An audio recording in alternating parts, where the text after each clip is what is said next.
Hi, I'm Tim. Welcome to our channel and thanks for logging on. Today we're discussing the Omega Speedmaster Moonwatch Dark Side of the Moon.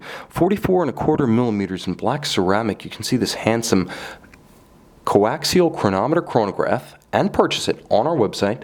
Subscribe to our YouTube channel if you enjoy these videos, and please click on the card in the upper right hand corner of the screen at any time during this video to see our full sales listing for this watch with additional accessories included in the sale, high resolution images for your desktop, and naturally complete pricing details for this Omega Speedmaster Moonwatch Dark Side of the Moon. Now this watch was the sensation of Basel World 2013, and this is not the first time I've reviewed this watch, but I was shocked to find that I didn't have a dark side original variant reviewed on my Watchbox Reviews channel. So here goes. The maiden voyage of a well-known watch with a new review channel. You can see the timepiece is the classic, now classic, ceramic 44.25 millimeter case across the round of the case, not inclusive of chronograph pushers or crown.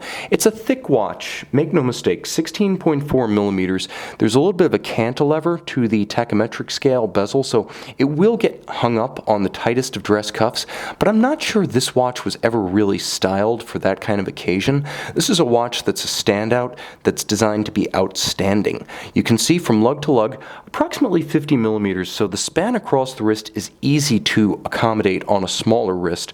You would expect a 44 plus to be more than 50 millimeters lug to lug, but the happy result is that combine the lightweight ceramic with the compact span across the wrist, and I think you could probably wear this watch on a wrist of 14.5 to 15 centimeters in circumference.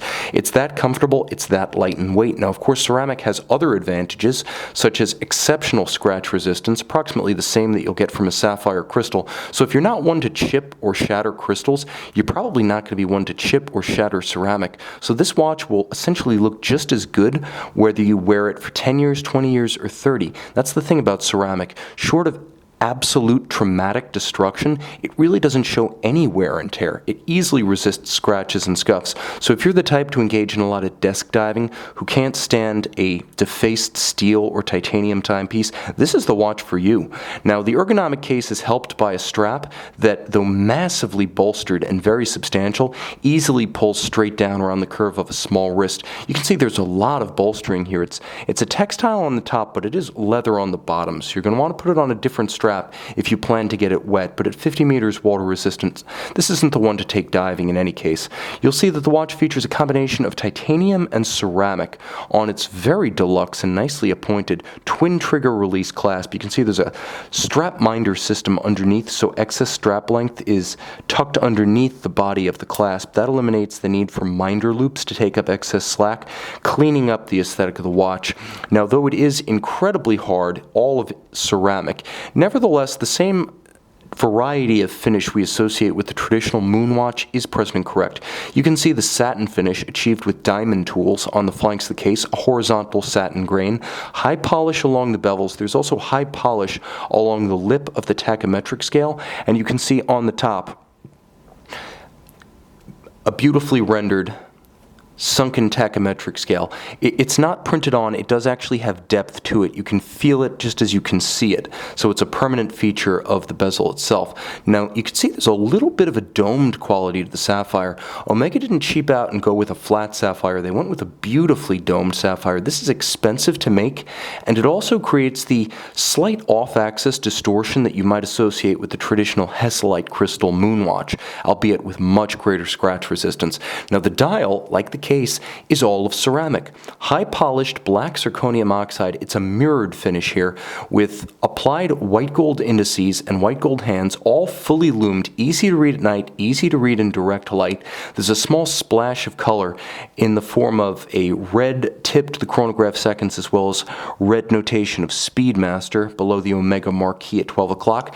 A mono counter at 3 o'clock gives you both chronograph hours and chronograph minutes, so the watch has a clean, vintage-inspired twin register design. It is a tri-register chronograph.